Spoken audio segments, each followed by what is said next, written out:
The carriage wheels ground slowly over the uneven stones as the approach to the Theodosian walls began. The air carried the scent of damp earth and wood smoke from the watchfires burning along the ramparts. Torches flickered in the pre-dawn gloom, casting long shadows that stretched across the dry moat below. Massive stone blocks rose like a cliff face against the darkening sky, silent and immovable. The chill of the night air seeped through the cloak as I stood before the great gates. The city breathed slowly, a heavy rhythm of tension and exhaustion that filled the narrow streets. Distant sounds of men moving in the darkness echoed faintly against the ancient masonry. The Golden Horn lay still to the north, its surface reflecting the faint glow of the harbor fires. I walked along the outer path, where the grass grew wild between the paving stones. The silence was not empty, but filled with the weight of waiting. Every sound seemed amplified in this stillness, from the rustle of a rat to the creak of a wooden shutter. The walls felt alive under my fingertips, cool and rough with centuries of weathering. I paused to look up at the towers. Guards stood motionless against the torchlight. The smell of salt from the sea mixed with the scent of burning oil and unwashed bodies. It was the final night, before the sun rose on a changed world. The stone beneath my boots was worn smooth by the passage of 1,000 years of travelers. Each block held the memory of hands that had touched it in fear or in prayer. The mortar between the stones was soft and crumbling in places, revealing the red brick hidden beneath the gray limestone. A small bird had nested in a crack near the top of the wall, its tiny chirp a fragile sound against the vastness of the structure. Live. The wind moved through the arches with a low, mournful hum that seemed to come from deep within the earth itself. Dust motes danced in the beams of the torchlight, swirling in patterns that had no beginning and no end. The air tasted of iron and old rain, a flavor that had not changed since the first wall was raised. I ran my hand along the rough surface and felt the grooves left by the chisel of a master mason who had died centuries ago. The stone was cold enough to sting the skin, yet it held a strange warmth in its heart. Shadows lengthened as the moon began to set, turning the familiar shapes of the towers into strange silhouettes. The rhythmic clinking of armor echoed from the upper battlements as soldiers changed their watch. The sound of a distant bell tolled through the city, marking the passage of another hour in the night. I entered the city through a side gate where the iron hinges groaned under the weight of the heavy door. The noise was sharp and sudden, a reminder that the peace outside was only an illusion. Inside, the streets were narrow and winding, lined with buildings that leaned toward each other as if sharing secrets. The light from a high window fell softly across the text of a book left open on a desk. Dust motes danced in the beam of sunlight, while the silence of the library wrapped around the space like a warm blanket. The ink on the page showed the careful hand of a scribe who had copied the words of an ancient philosopher long ago. The binding of the book was worn smooth by the touch of many hands that had turned these same pages over the years. Outside the window, the sound of distant Bells rang out across the city, marking the passing of another peaceful hour in the afternoon. The room felt still and safe, a sanctuary where the past could rest without the noise of the present world intruding. The modern significance of the event continues to resonate in contemporary discussions about cultural identity and historical memory. The fall remains a potent symbol of the fragility of empires and the enduring nature of human civilization.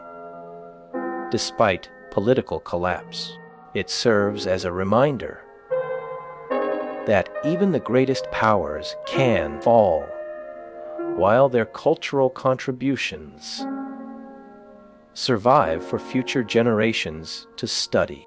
The legacy of Constantinople is found in the museums, libraries, and universities that preserve the artifacts and texts of the Byzantine world.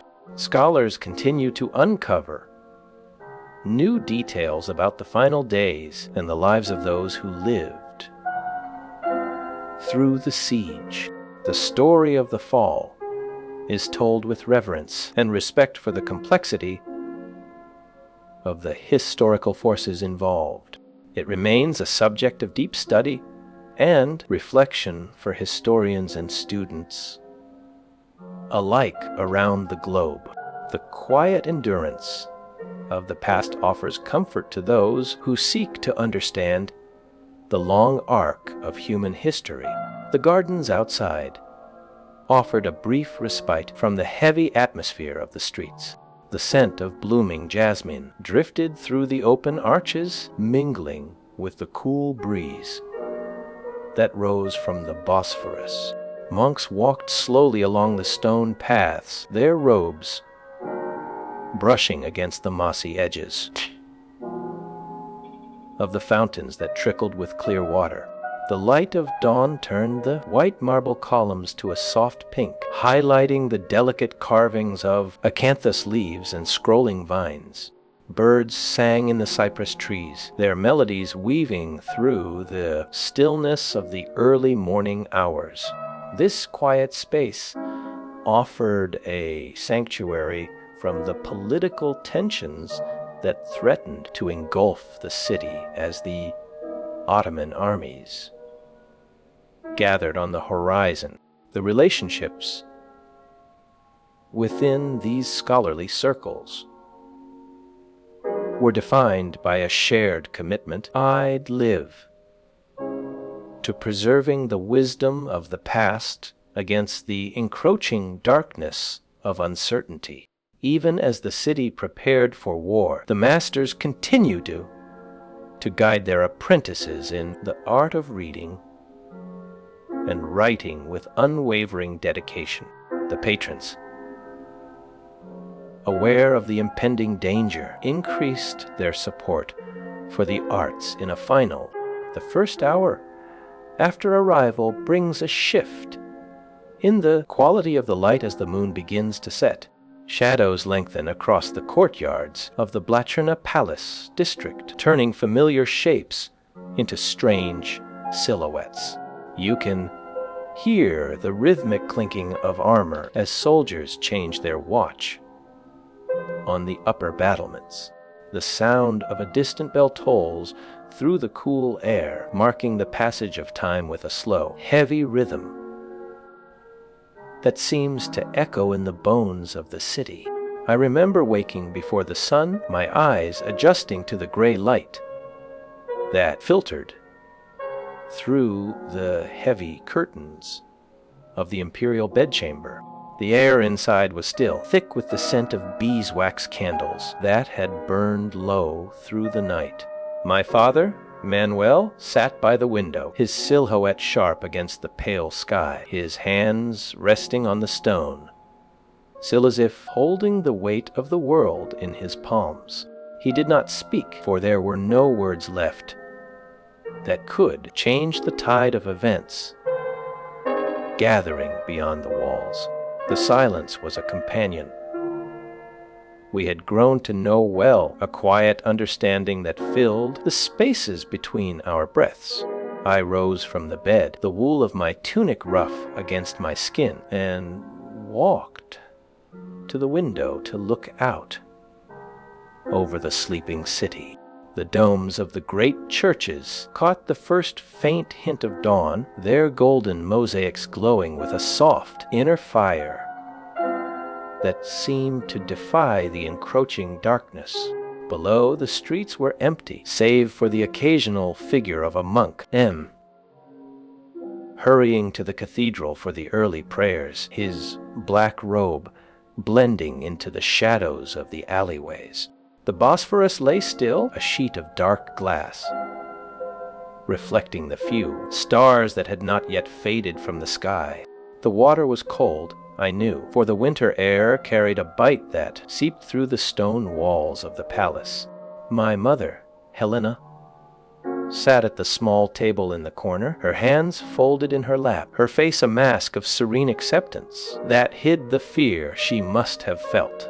She was a woman of strong blood from the lands of the Serbs, and her presence in this room was a reminder of the alliances we had forged in desperation. The union of our families had been a bridge built over a chasm, a desperate attempt to hold back the rising tide of life. The Ottoman armies that pressed against our borders from the east. I watched her for a moment, noting the way the light played across the silver threads in her hair, and felt a sudden, sharp pang of love, mixed with the heavy burden of duty.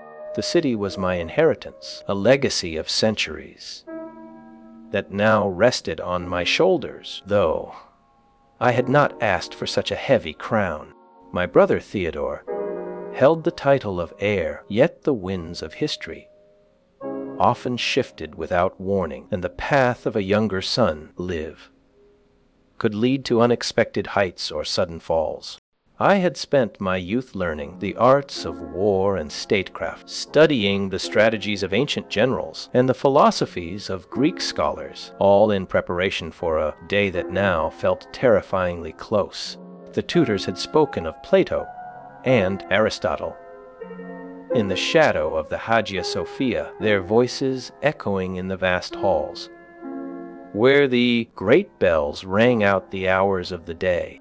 They had taught me to read the stars and to understand the movements of the planets, but no lesson could have prepared me for the reality of standing on the brink of the end. The world outside the walls was vast and often hostile, a place where the Christian faith was under constant threat from the expanding power of the Ottomans. I remembered the lessons of my childhood, the stories of the Roman emperors who had ruled this city for 1,000 years, their glory fading into the mist of time. The palace was quiet that morning, filled with the soft sounds of servants moving through the marble halls, their footsteps muffled by the thick carpets that lined the corridors.